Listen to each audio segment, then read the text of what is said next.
Ladies and gentlemen, welcome back to the Baschamania podcast. This is episode 139. The schedule for episodes has been pretty out of whack lately, but we're going to get back on track here, starting today with a little weekend special where we catch up with Brandon Slay.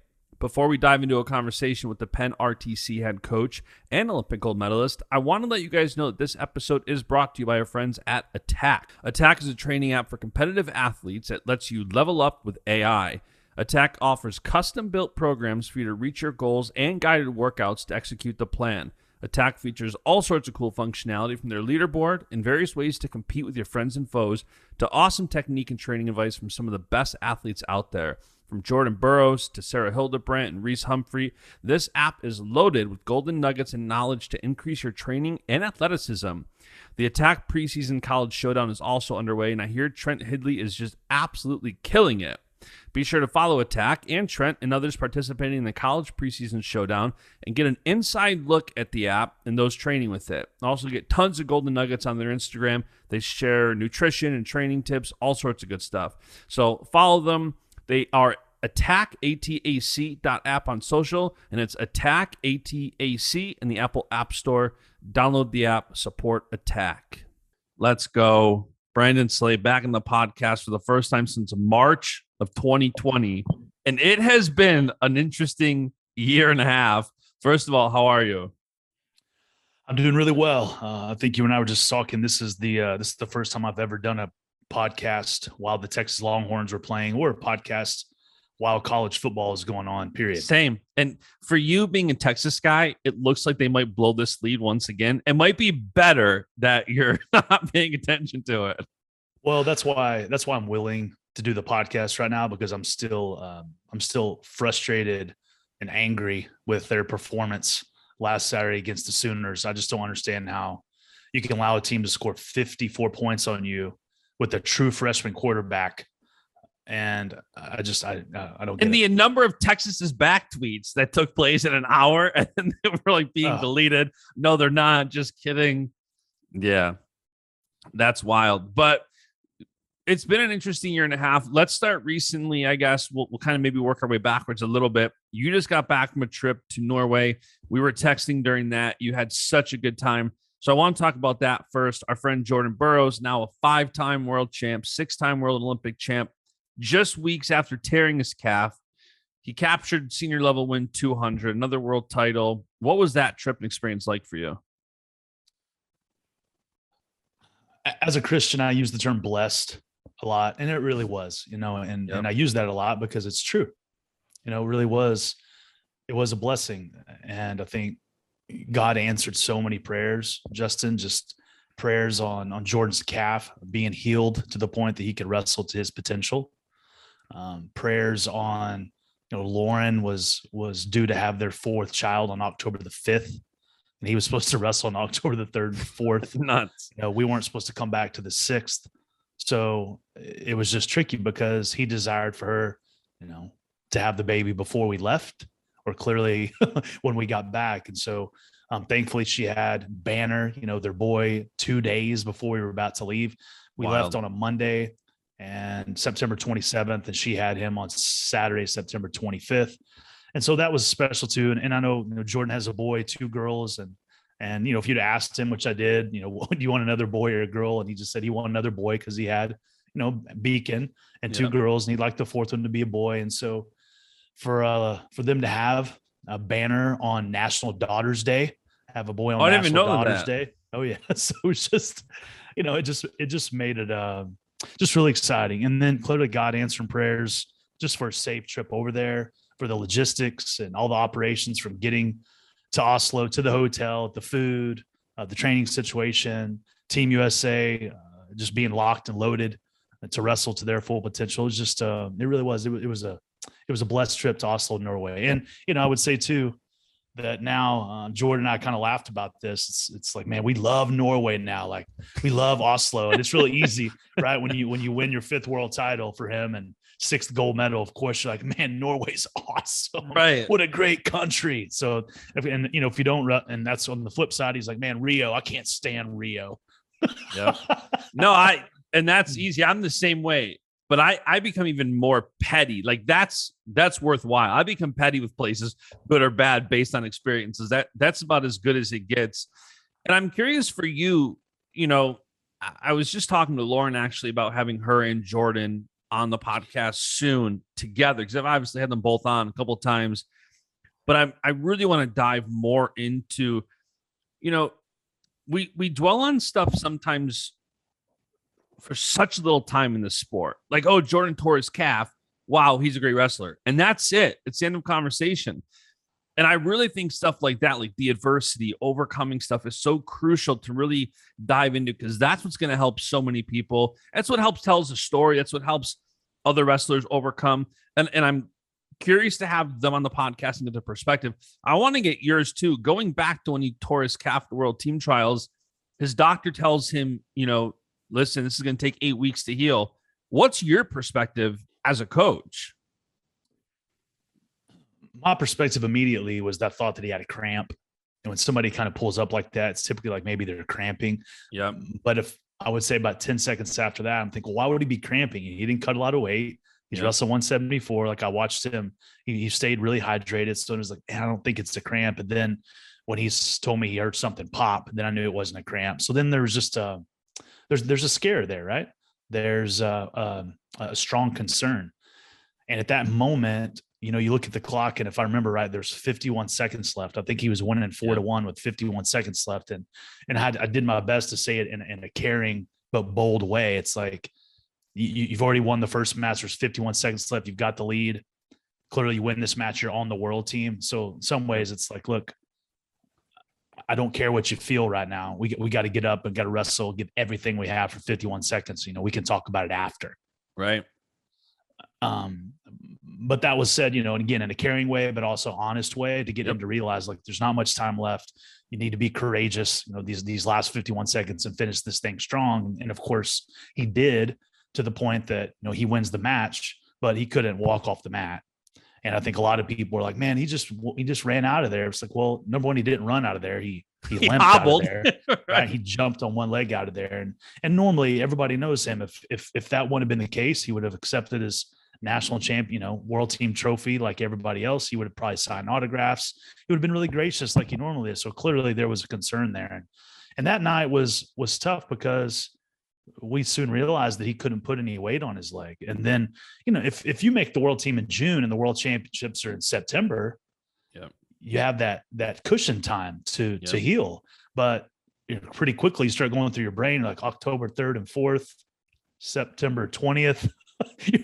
we got 3 weeks. We got 21 days to heal here. And I would say that I'm very, very thankful again. And, you know, you and I, we kind of use this term just in God's sovereignty. I mean, God's the king, that we happen to be in Lincoln, Nebraska, where he'd been for 15 years. And he had such an amazing support system there. And they rolled out the red carpet for him, meaning, you know, the orthopedic surgeon showed up, you know, in less than an hour. His trainer, Tyler Weeda, who'd worked with him, you know, his whole entire career, was right there. And so I'm glad that we were in Lincoln when that happened, because they did just a phenomenal job taking care of him. I'm curious from a faith perspective. You know, you and I text sometimes about the impactfulness of prayers being answered, whether it's directly or even for those around you. Being Jordan's coach, and you saw so many prayers answered, like you said, between travel and circumstances to Jordan being healed and being able to compete, Jordan winning. That's obviously great for Jordan, for you, for the PRTC. How much does all that impact your faith as a coach moving forward? It continues to strengthen my faith, because I think one of the biggest struggles that we have as Christians is that we so easily forget, Justin. Yep. You know, I'll forget that 21 years ago, God answered tons of my prayers, right? And I had a really bad infection in my forearm 3 weeks before the Olympics in Sydney, and I was in the hospital for 5 days. And, you know, I had lots of pain. When you have those infections, you don't know how bad they're going to get. So I took 5 days off the mat, you know, right before we're about to leave for Sydney. And so there's a lot that goes in that story, but long story short is that there was a lot of prayer that went into the Sydney Olympics, and God's will be done. And 2 or 3 years after, you can just forget. Sometimes 2 or 3 weeks, 2 or 3 months, you can forget how God answered those prayers. So kind of to this particular situation, it strengthens my faith, but always say, I hope it strengthens my faith enough that I keep remembering that God was faithful. I keep remembering that he did answer all those prayers, and he blessed George's performance. And it was it was an honor for me to be along for the ride. I've known Jordan and worked with him for a decade, and clearly I've had an opportunity to coach him at the Olympic Training Center, been part of a lot of his world championships and both Olympic games. But for me to actually plug in with him those last 8 weeks, right, and to create a game plan to study opponents, to go into Oslo and pray for all these things that we're talking about right now, and all those things to come to fruition, that God answered those prayers. It was just really, it was really special. Yeah, it seemed it. And, it's awesome for you to have your first world champ at the PRTC. I'm curious, again, from a coaching perspective, it's amazing to have a veteran like Jordan, but you have so many guys like Joey, like Mark Hall, like McFadden, guys who have the potential to just take off on the world level. What do you take away from the Norway trip and the World Championships from a coaching perspective? When you now come back, there's not a lot going on the senior level for a couple months. It's it's the off season, I guess, if there ever is one. What do you take away from it from a coaching perspective to now kind of lean into Mark and Joey and David and all those guys? Well, I would say humbly, one of the biggest things I take away is that I feel like we are, not just me, that we are doing the right things. Yep. We're doing the right things in regards to what we're working on technically. I think we're doing the right things in regards to just strength and conditioning and what we have, our guys doing. And I think we're doing the right things in regards to, encourage them spiritually, and mentally. And we're doing the right things in regards to building a culture and a community that I think causes those guys to, to live out these values we have, which are faith over fear. It's our first value. Number 2 is to give full effort. The second one is to struggle well. And the last one is to serve others. And so, even, with Jordan, I look at him, he's winning and giving, taking his singlet off and giving it to a kid up in the stands, right? And kind of to back it back up, he's serving others as he's competing. And he dang sure struggled well with dealing with his calf. Yeah, and he gave full effort in every single match. And clearly, I think he went out there. I think he handled this world championship, making the team and then competing with a faith that destroyed fears that were coming in for him. Yeah, for sure. And, as I think Mark Hall, I also think about Mark Hall in regards to Norway and Jordan's whole victory. And I tweeted out, that we've obviously seen now what Jordan looks like training with Mark Hall. We haven't yet seen what Mark Hall looks like training with JB. And I'm curious on your expectations, not only for Mark Hall's future, which I think we both know is going to be incredible, but right now, the progression that's happening as a coach for you, it's got to be fun watching one of the two guys go out. Jordan wins a world championship. And Mark Hall, it's like, maybe it's just for me, I don't know, but I feel like there's so much hype and anticipation for him, and I cannot wait to see what he comes back to the mat with Jordan as a training partner. Well, the first thing I want to do is just really praise Mark Hall. And I think Jordan, clearly, he's going to get a lot of praise for what he accomplished, as he should. But I think what a lot of people aren't going to really see and understand is how important Mark was 100% to Jordan's success. Mark is a training partner as an 86 kilo wrestler. For Jordan to go from 74 kilo up to 79, to have Mark as this 86 kilo guy to train with, wrestle matches with every single Friday, going into the world team trials, knowing that he was going to have to probably wrestle Imar or Derringer, right, or Knopf, that Mark was just essential, to Jordan's, I think, ongoing development, especially at that next weight class up, because, Jordan would say, man, Mark gives me that guy on Monday. I know we're going to wrestle for, matches on Friday, and my heart's already beating on Monday, knowing I'm going to have to wrestle Mark in a match. Right. Yep. And I remember one of those matches, they wrestled, Mark beat him, the first match. And I had 3 matches planned out. Jordan was supposed to go with 2 other guys. And right after Mark beat him, Jordan's like, "Hey, Mark, we're going again next match." Right. So he reshuffled the order, and Mark's like, "Okay." So, Jordan lost to him, but it also showed me that, he's 32, but those competitive juices, are still flowing, and he doesn't like to lose.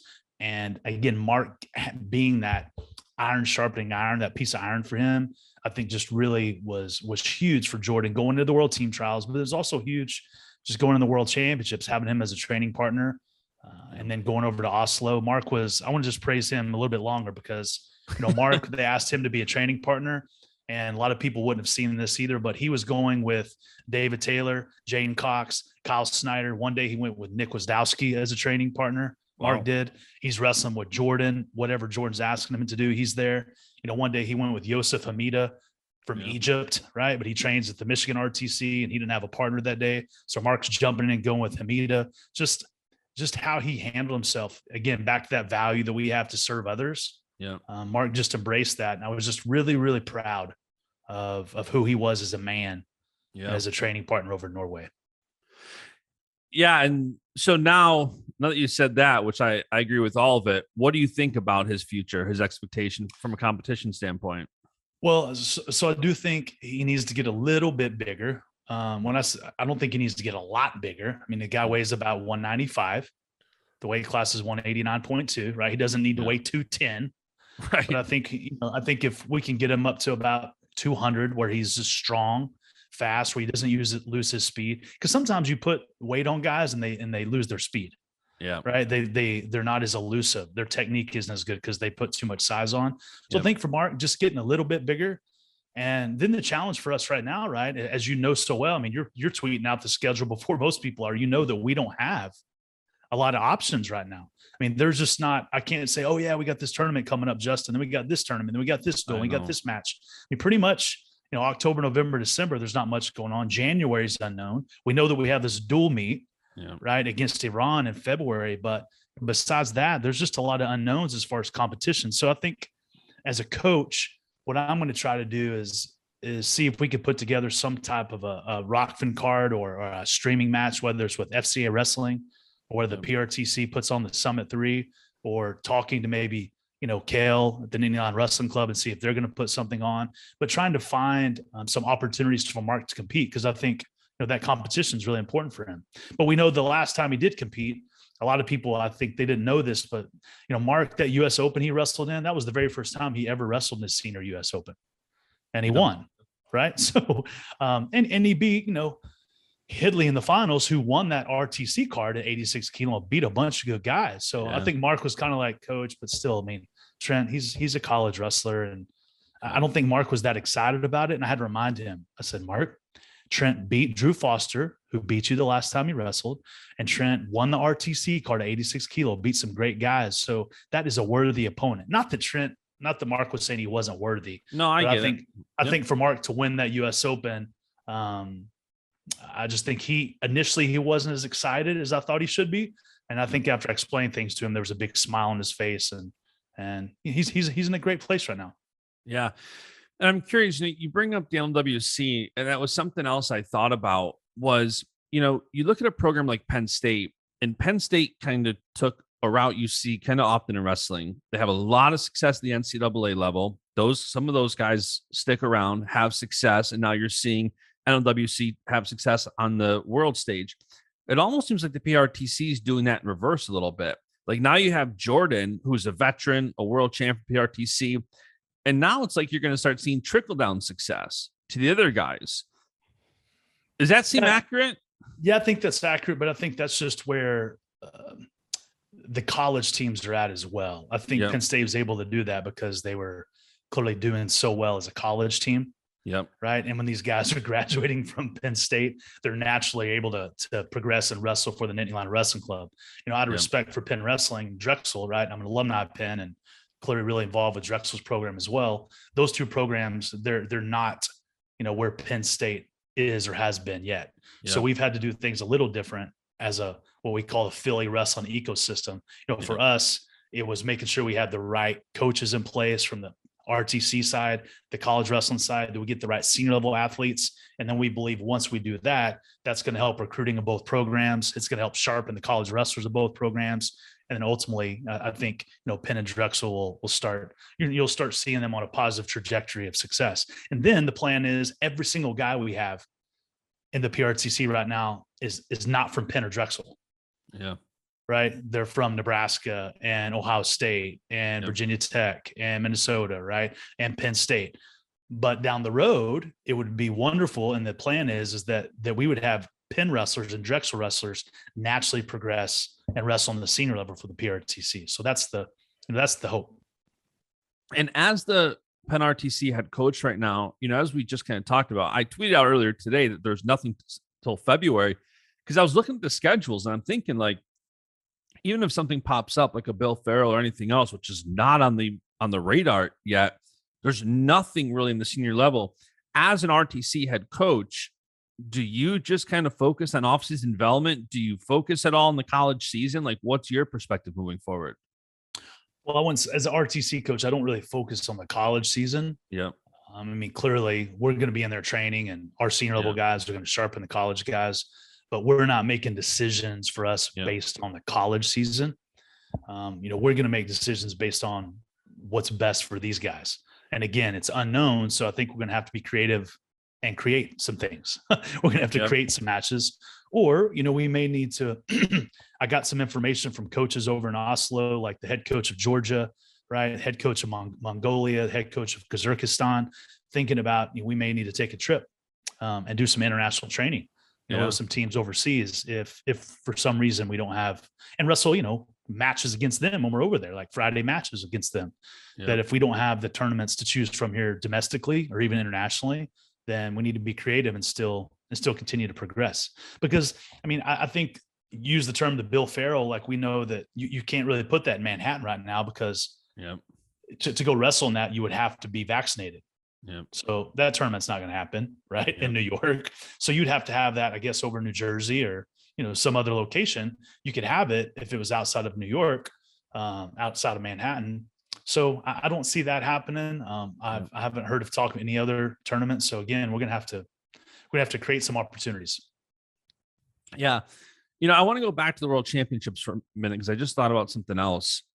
I tweeted out during the World Championships that we have a great group of role models right now on our national team. And when you look at those guys, like, I was so impressed. I know these guys personally, and I know how disappointed they get when you look at David Taylor losing to Yazdani or Snyder losing to Sedulayev. I know these guys well. I know how much they train and fight for this, and they're very humble in both victory and defeat.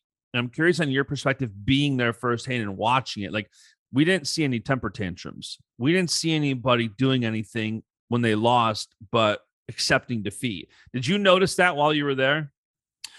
So I for sure noticed it. And I noticed it from perspective of spending time with those guys over there and seeing them every day.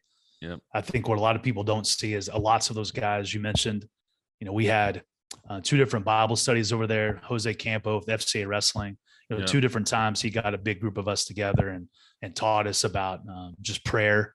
And, there's a bunch of people that show up to those things, right? Yeah. So Kyle Snyder's showing up, Casey Cunningham's showing up, Derek Fix and Dayton Fix, they're showing up, Jaden Cox, Jordan Burroughs, Mark Hall, Bill Zadig, Joe Russell, Kevin Jackson.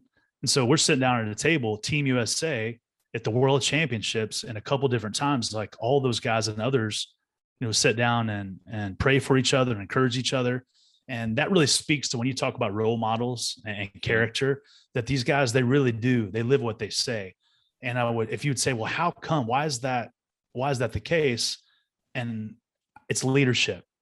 Yeah. Those guys that you mentioned before, I feel like the guys from the Nittany Lion Wrestling Club, the leaders they have with Kale and Casey and Cody, right? They live their life that way. Yep. So, David Taylor and Kyle Snyder, those wrestlers, and Thomas Gilman, you just seen him mature, right? Yeah.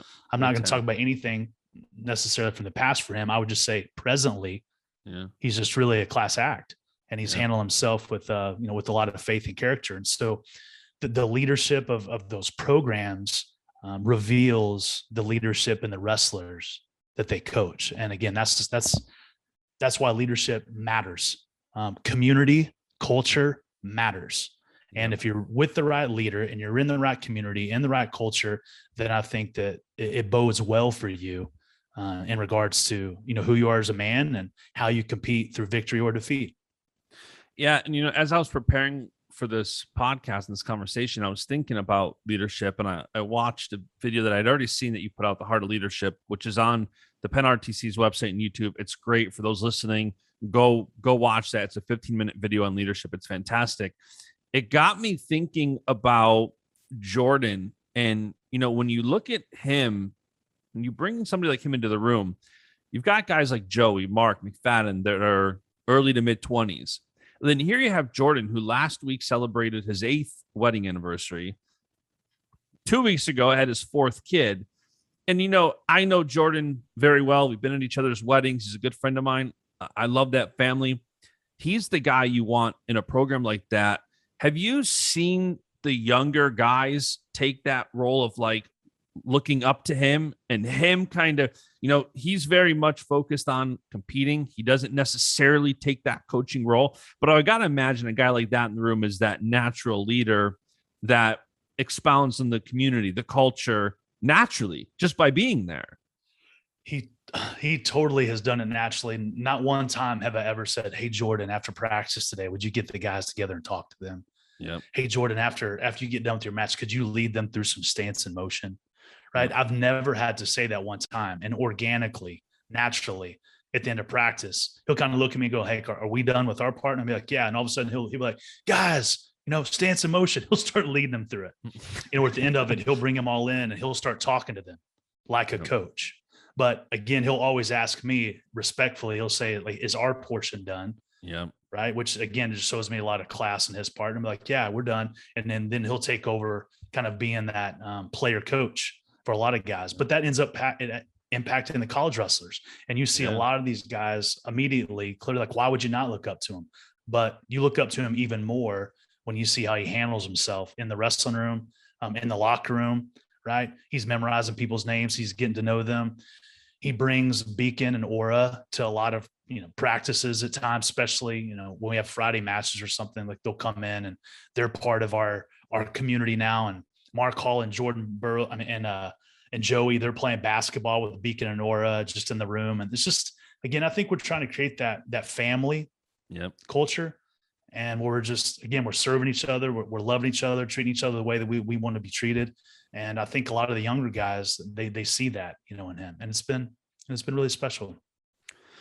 Yeah. And, we kind of said that, like, the World Championships is typically the end of the season. This is now the off season. Hopefully we see some Rokfin cards. I know guys are going to be training, but from a coach, from a perspective for Philly wrestling fans and other fans listening, what are you most excited for next? Now you kind of check this box, right? You have a world champ. You had a successful season. What are you most excited for next if you had to pick something? Yeah, well, just the next thing I'm working on that I'm excited about is that we're having it's called the Evening of Celebration.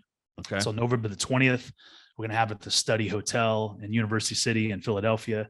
And since I took this job in 2016, we have not had one event. The PRTC, we haven't had a function, right? We haven't. I'm surprised Kevin hasn't organized one because Kevin is Philly wrestling. Yeah, well, Kevin, now he's on board. He's helping me organize this. So, we haven't had a golf tournament. We hadn't have, any type of event. And so it's time. Yeah. And so we're going to have this on November 20th on that Saturday evening. It's the night before the Keystone Classic. So we kind of bundled it with a wrestling weekend. And we're just calling it the Evening of Celebration. You may say, well, what does that mean? That sounds kind of vague. Well, what that means is we're going to celebrate our organization, that it was founded the end of 2014, and just all the things that's taken place, right? We're going to celebrate BJ Futrell, our first national team member, Richard Perry, our second national team member, right? We're going to celebrate Joey McKenna, our first Olympic, trials finalist. We're going to celebrate Joey being our first Pan Am champ. We're going to celebrate Jordan Wright making the world team, being a world champion. So we're going to celebrate all those things, but we're also going to just really try to show the connection between Beat the Streets Philly, Penn Wrestling, Drexel Wrestling, and the PRTC. Now, all four of those organizations really are impacting the Philly community in a really positive way, and just how we're reaching out to the high school programs, the youth programs, and even like Wrestlers in Business Network, Philly, the Wrestlers in Business Philly, we're starting to really connect with them. And so it's just a wonderful time in Philadelphia. It's great for the Philly wrestling community. And so that's my next thing that we're really focused on. I love it. And you mentioned Joey, and I haven't mentioned Joey too much on this podcast, but I do have a question for you.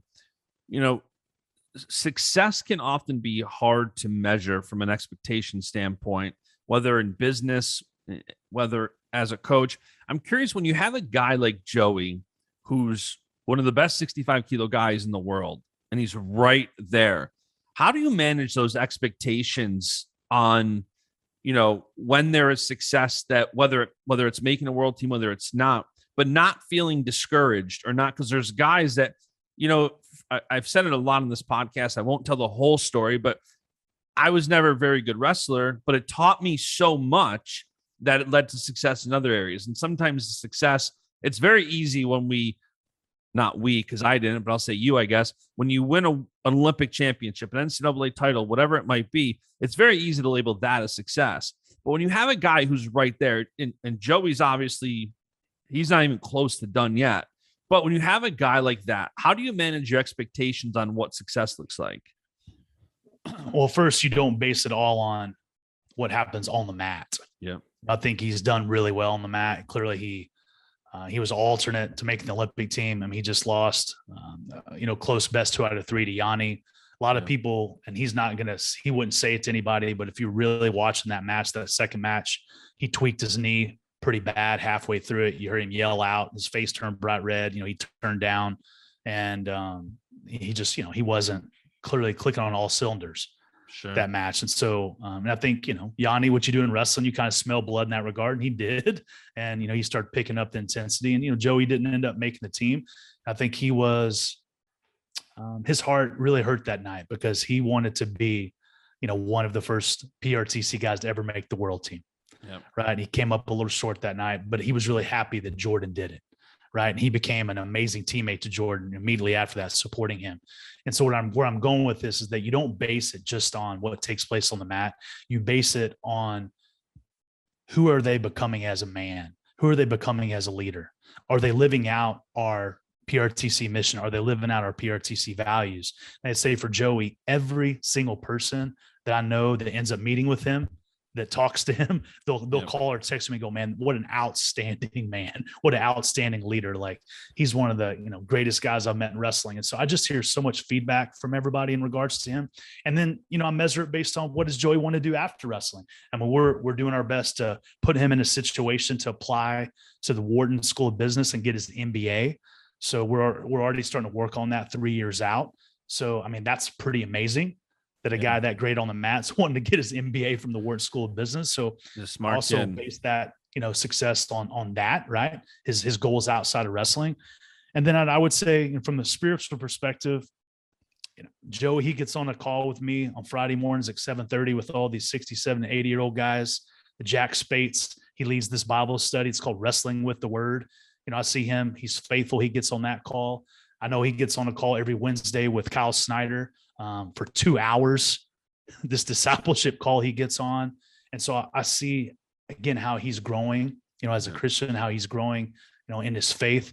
And so I would say it's that holistic, full picture, Justin. It's not just whether he's getting his hand raised on the wrestling mat. It's who he's becoming as a leader and who he's becoming as a man. Yeah, and it's so important. I can tell a lot of people listen to this podcast. There's obviously a lot of coaches in the demographic, and I'm always curious of how I can bring value to people. So one of the reasons why I ask you something like that is I know how good of a guy Joey is, and I know it's not always easy, or I imagine it's not always easy as a coach. If you're just looking at on the mat, you're missing out on so much. And like you just said, like, I know some of the things Joey's up to, and it's awesome. You love to see it, Well, you look at like Joey, again, he's not going to send this out to the world on Instagram or anything, but, he's committed to mentoring one specific Beat the Streets Philly kid. So now he's starting to meet with that kid weekly, like pour into his life and helping him again on and off the mat. That's just amazing, right? That Joey would take the time to mentor Beat the Streets Philly kid. And I would say, to kind of maybe fully answer your question, is that I based the success on how their heart continues to grow. And you kind of referenced that heart of leadership. And, I'll just quickly kind of go through that. That heart of leadership, just real quickly, is to hunger for wisdom. That's the H. E is to expect the best. A is to accept responsibility, R is to respond with courage, and T is to think of others first. So when I look at Joey and I say, is he doing those things? Absolutely. Did Jordan Burroughs, he's always hungering for wisdom. Even though he's won 6 gold medals, he's asking questions about wrestling technique all the time.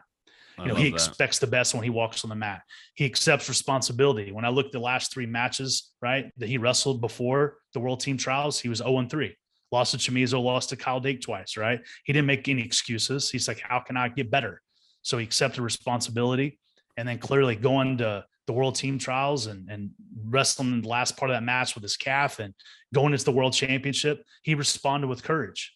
Yeah. And then you continue to see him think of others first. It's not just all about him. So I say that, Jordan and Joey and the rest of our guys, they continue to respond with a heart of leadership. And when I look back, I'm 46 now. And if I look back, as a 70-year-old, and I say that period of time with the PRTC, yeah, I want these guys to win wrestling matches. Yeah, I want them to be world and Olympic champions. Of course, duh. Right. But what's going to be more valuable for me is to look back and go, man, those guys really developed into great men, into leaders, into great husbands and fathers. And now they're really impacting the world in a positive way. That's going to mean way more to me. That's way greater to me than the amount of gold medals they have. Yeah, I agree. I think that's a great perspective. Last thing here, then I'm going to let you go. Now that the Texas Longhorns have lost, they blew another lead. It's shocker, but at least it's over. I want the name of the book one more time because I forgot it. You told me it before we hopped on this. The book you just got, I think it was Ryan Holiday book. Yeah, it's called The Courage is Calling. I think I have it right here. Courage is Calling by Ryan Holiday. This is, I haven't read it yet. I just got it. It's the 4th book that I've read of his. He has The Obstacle is the Way. And then he has, let's see, some other ones. He has Ego is the Enemy. And then he has Stillness is the Key. Yeah. And then this last one is Courage is Calling. So he's got great perspective on life. He does. I've caught him in a few interviews, and then I really like him. I've got the Audible membership, and I've got a couple credits waiting, so I'm going to go download those. Any final words before I let you go here? No, I just want to. I want to say that Team USA really represented itself well. Yeah, the men's team, the women's team winning 7 medals, and then clearly it's great for Greco. Of course, I know they wanted to win more than one, but for them to bring home a medal, with Hancock getting the bronze. For all the Americans, for us to bring home 15 medals from Norway, I would just say that our USA Wrestling Freestyle Greco programs, it was just it was a very special time over there. Yeah, it was a fun time as a fan. So it's so exciting knowing all the things that are coming up. We've got so many guys that, like, I think it was Rich Bender said that we're on the cusp of the golden age where we have like all these guys that are, multiple time. Jaden Cox, now 5-time world medalist, Jordan 6-time Olympic world champ, just unbelievable stuff. So I'm excited. I'm excited for what you got coming up in Philly.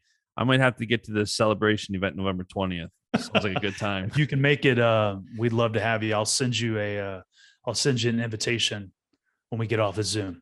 I think the last time I was in Philly was when my wife and I started dating, which was when Lauren threw Jordan a surprise birthday party years ago now, maybe three years ago now. So we're overdue to come back. So Slade, thank you so much for taking some time today. We'll talk soon. Thanks for everything. Take care, Justin. Awesome. See ya. And the beat goes on.